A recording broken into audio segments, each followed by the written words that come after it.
Welcome back, everyone, to the Make Me Whole podcast. I'm your host, Josette Rosado, and today we are joined by Stepanka Kuralova, all the way from overseas. She's joining us.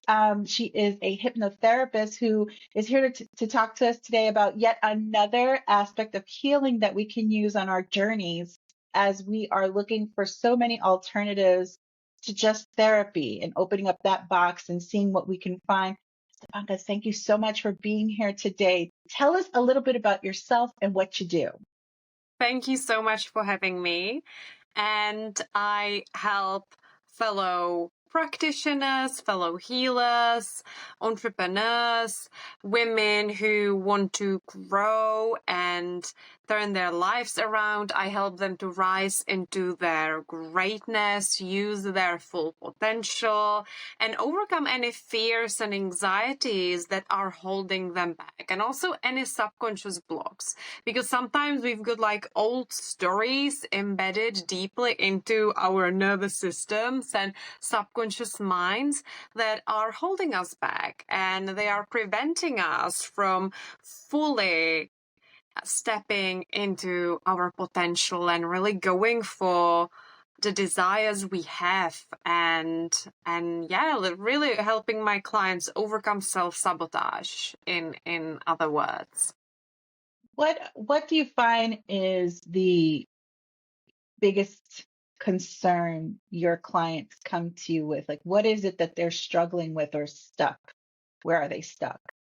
I feel like it differs because I actually do happen to have so many different types of clients. As I shared, a lot of them are actually fellow like business owners or practitioners. It's not really where my practice started. I started by focusing on anxiety and fears. Then it turned into more like procrastination and self-sabotaging tendencies. And now I actually do attract even fellow hypnotherapists or therapists and healers and practitioners. And I like to call them light workers, people who want to positively impact others and contribute to what I believe is already happening on the planet, that positive shift that a lot of us are going within, and we don't want to carry generational traumas within us. We really want to heal ourselves and move forward, and I see it as this beautiful ripple effect of positivity that's happening in my business, on the planet in general. I love that because I am a therapist who believes in therapy for therapists. And sometimes we forget that as healers, we have to regenerate and renew. So Yeah. tell me, what does that look like? What does a session in your presence look like? What are you able to offer to these people who need, taking into account your style and your ways of practicing? Yeah, I would definitely say that my approach to therapy, to coaching, is multidimensional.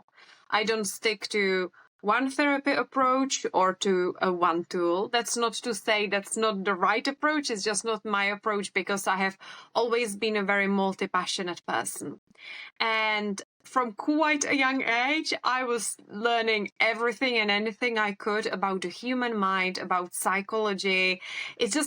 It was always within me, even when I was quite little. I remember telling my parents, I'm going to be helping others, I'm going to be a psychologist. And so I always looked at so many different modalities. But generally speaking, one of the key tools I use in my practice is hypnosis. I am a clinical hypnotherapist, and there are so many different types of hypnosis I studied, and I use a mixture of them, if you like. And another tool that actually my clients sometimes request, I have clients who just love this modality so much, they even come to the session, they say, Stepanka, this is what I'm working on right now, and let's use this tool. And that is EFT tapping, emotional freedom technique, which for those of you hearing this for the first time, it is a combination of, we could say, Chinese medicine, because it works with acupressure points on your body, especially on the upper part of your body, and energy or modern psychology, because you are working with your emotions. You are acknowledging the energies that are already within you, and it's just such a safe way to process them.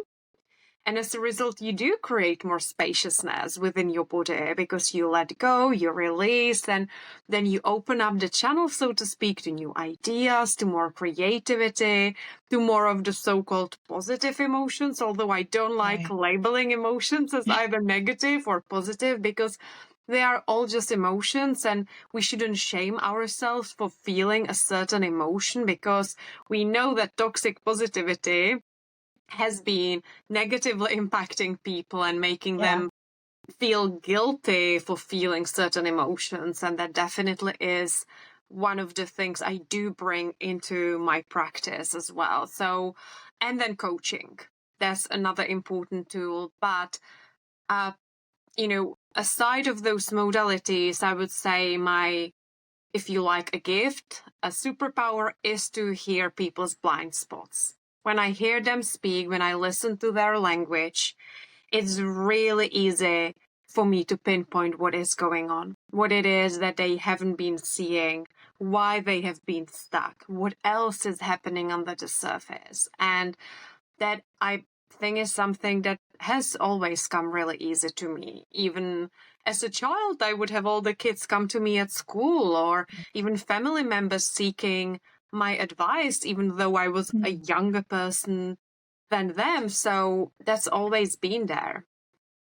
Yeah, we spoke a little before we decided to come together as and collaborate here on this podcast. And one of the things we both agreed on is the fact that language is such a huge part of the work that we do. My part in speaking two different languages, your part in hearing and speaking, and even with the hypnotism, that guided journey that you have, that you work with your clients on, just the language and what they say. I mean, it all comes together as bringing an important part of the healing journey. Tell me, what is it about language that just fires you up, just makes you feel so empowered, and that you can empower your clients? Yes, it is a huge topic.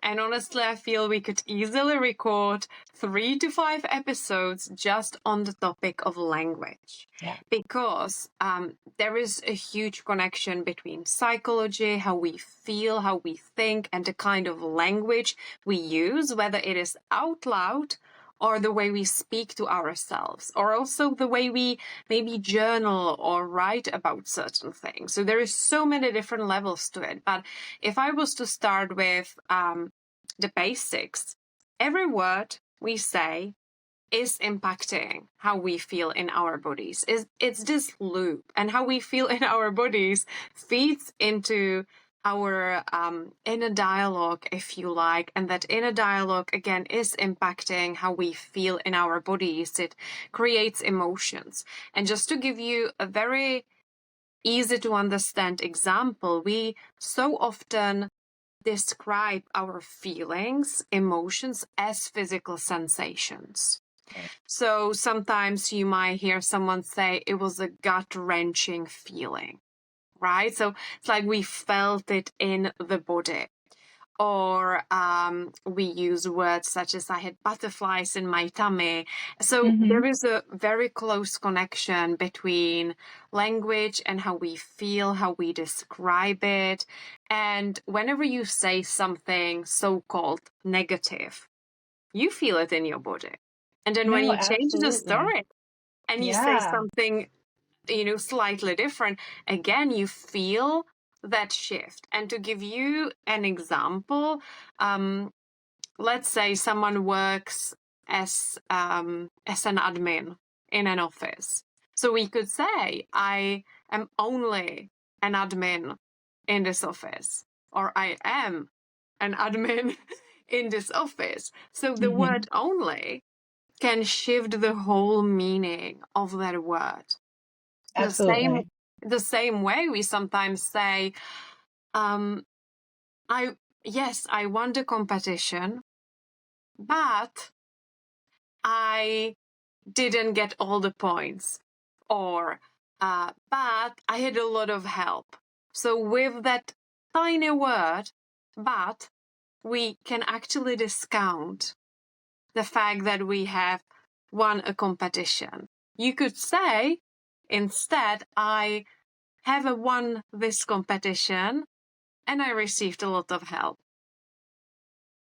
I think that's like a great place to put it, because I sometimes reprogramming what we say and how we say it definitely shows up in how we then feel about ourselves or the situations that we're in. I think also, and you may experience this as well, I find that when people can't necessarily describe what their symptoms are, or, am I depressed or am I anxious, they can use other words to get us to understand their symptoms or understand where we're going Mm-hmm. with their treatment.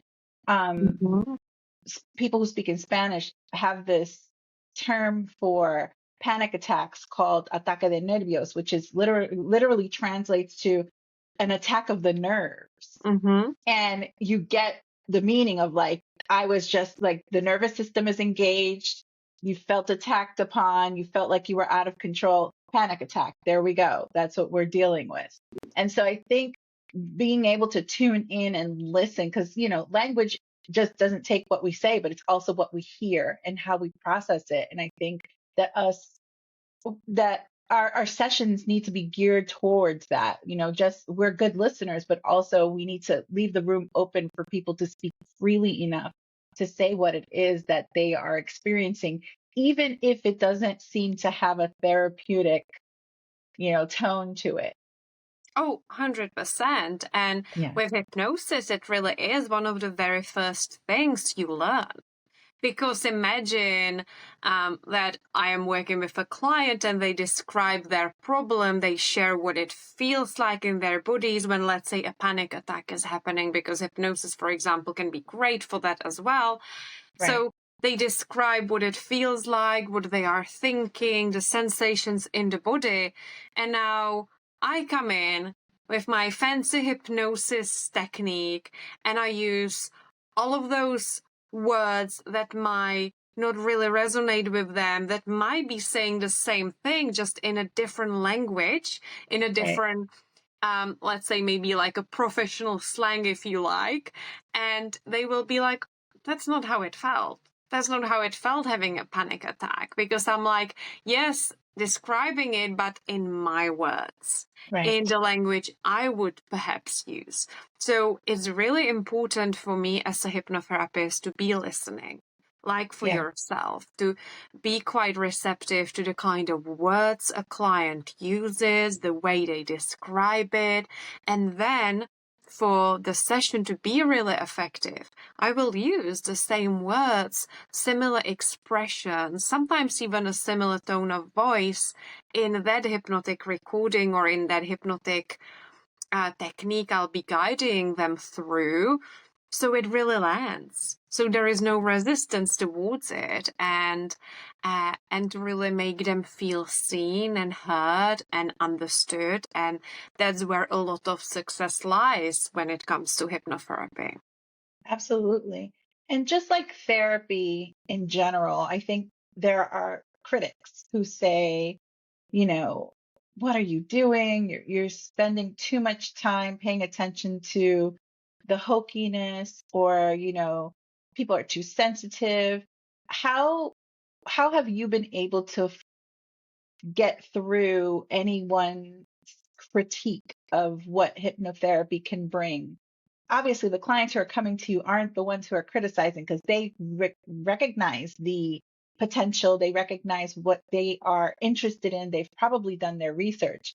But when you're amongst other peoples who may not have the education behind what benefits there are in hypnotherapy, how do you help them understand it just a little bit more? Yes, so this is a really good question, because hypnosis is one of those therapy approaches that is surrounded by so many myths and misconceptions and misunderstandings, and it very much is due to how hypnosis is often being portrayed in media, in the entertainment industry. It's being shown as this mystical manipulation tool that make you lose control and do silly things and dance like a chicken or reveal your deepest secrets or get Right. naked in front of a bunch of strangers, like anything and everything in between all of this, it's been done to hypnosis. And really, it's a very down-to-earth therapy approach. It's very safe. There is no such thing as manipulation happening in Yeah. hypnosis because you're actually not asleep. You are wide awake. You are very present. I don't even have my clients lie down because then it might encourage them to fall asleep, which once again, we know from research that that's not as beneficial. When you Right. go on the internet and you search for hypnosis, a lot of things will come up. There will be sleep hypnosis thing. Listen to this while sleeping and you will feel really confident, or you will get wealthy and so on. And while there is some benefits to those things, it's very little compared to the positive effects hypnosis can have when you are present, when you are engaging. It's a cooperation. It's Mm-hmm. not anything a hypnotherapist does to you. It is actually something you do to yourself with the help of a hypnotherapist. Because now we know that all hypnosis is self-hypnosis. If I was saying something to you and you didn't resonate with it, you can totally reject it. You Right. can't be manipulated. You can't lose control. And it's exactly why the language is so important. Because if this manipulation works, then it doesn't matter what language I use. It doesn't, Right. right? So for hypnosis to be effective, it is important that I use the right words so it lands and there is no resistance towards it. So the client is like, not really what I said, kind of a thing. So hypnosis is a very safe tool, and it is something, it is a natural ability of our mind that is available to all of us, and we have all experienced natural hypnosis. And in hypnotherapy, we just use that ability of your mind to focus in a very specific way to your benefits. What can a client expect from a session? Mm-hmm. So to have a great time. Actually, Right. another misconception is that hypnosis is all about digging into your past or regressing you to all of those painful Yes. memories. And Mm-hmm. yes, it is a type of hypnosis, and sometimes it can be beneficial, but it is also, once again, done in a very safe, conscious way so that you know exactly how to feel safe during that process. And it's important we don't re-trigger a traumatic memory, right? So you are best off seeing someone who has experience, who hasn't just had like a weekend course and they're like, oh yeah, Right. let's regress you to when you are 5 years old. Like, okay, firstly, what's that point? Like, what's the reason behind it? And how are you gonna do it, if so? Yeah. It's important And for people to do their research. absolutely. And there is so many different types of hypnosis as well. And in my approach to hypnosis, I actually do focus a lot more on the present and the future in my approach. Because while, yes, it's so important to acknowledge the past, and I have taken clients into regression techniques with a purpose to, let's say, shift how they felt about something, to release something that was still impacting them negatively. But if we continue digging into our past over and over again, we will always find something. Yeah. Just saying, There's like, nothing we can do with it. yeah, when you look for a, so to speak, a block that's holding you back, you will always find one. Agreed. Agreed. And I am of the same mindset. When clients come in for therapy, we have to be in the present because that's where the block is. The Mm-hmm. block is now to get us where we want to get to. Yes, the past has some effect on it. We'll get to that. Absolutely. We can look at patterns and habits, but let's get through right now, I think is the biggest thing. Oh yeah, So I am of that school of thought. me too. Um, what for you excites your energies in doing the work that you do? What brings you joy? With my clients or in With your my work, clients, with the work? Yes. it's the connection. I I just love working with my clients. It's just the connection we have between us. It is being able to support someone. It is being able to see the results and how you are positively impacting not only one person, but their families, their friends. It, like I said at the start, it is this ripple effect that's happening. And that's that's why this work is so important also. By working on yourself, by supporting yourself, you truly are contributing to the frequency, if you like, of the entire planet. I know this, can sound maybe a little too spiritual, but I really believe that's the Yeah. case. The big change we all crave and desire starts within us. Would you recommend hypnotherapy to someone who maybe has exhausted their one-on-one therapy, or who might want to add something to the traditional therapy route that they might be taking? Absolutely. Yeah. So there is a few exceptions when hypnosis is not ideal, and that's what for clients or patients who have psychotic disorders. That might not be the best therapy approach for them, or anyone with an advanced dementia. So they might not be able to follow along and remember the process. So there is a few exceptions, but generally speaking, hypnosis is a very complementary therapy. And just to give you a few examples, I've had clients who worked with a traditional psychotherapist and were even on medication for certain things, and hypnosis was just the perfect approach for them to really regulate their nervous system, to work on the scenarios that really scare them, to reframe the way they see them, to Right. change the way their bodies and nervous systems respond to certain things. And in those cases of those clients, I know all of them actually ended up coming off the medication, but it is a long-term process. You shouldn't Yeah. expect to have one session and then be able to, quit all of your medications. And it should be done under supervision of your doctor who has prescribed that. So that's always Absolutely. important. Yes, please. Everyone should know that we're just not jumping off of medications. We are making sure Yeah. we talk to our doctors all the time. Even some of the therapists don't have their MDs. So let's keep that in mind. And I think what you're saying is really important because it is an addition to what they're already doing in their work with therapy. And I love the idea of mindfulness, especially for people who are in business or who are working on the higher levels of being therapists themselves, Mm. just tuning into your mindfulness and enhancing it. We talked about emotional intelligence and just Yes. creating a higher level of that. It just makes such a big difference when we're trying to elevate our game when it comes to our own businesses and our own practices. So I think that is a hmm great way to kind of keep that in mind. Where can people find you?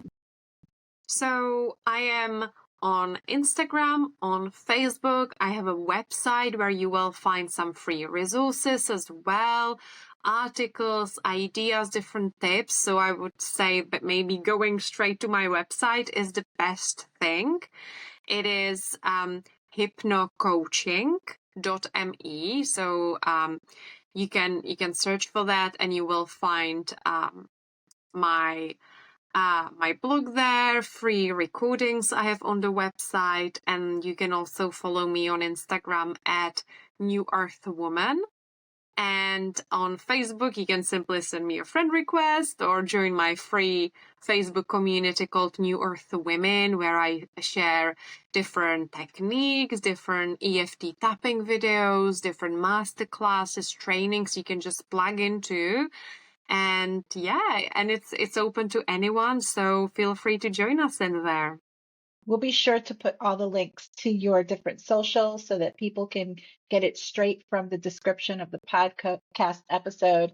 Um, Stepanka, I just want to thank you so much for being here today. This gives us a whole new perspective and idea about hypnotherapy, and something just that we can use as an addition to our own therapy, if or as a new thought as to how to be on our healing journey. Thank you again so much for being here. I really appreciate you telling us all about it. I hope you had a great time. And for everybody who's listening, look for the description, and you can get Stepanka's information there. Thank you so much, everyone, for being here today. I hope you enjoyed the episode, and I will see y'all on the next one. Take care.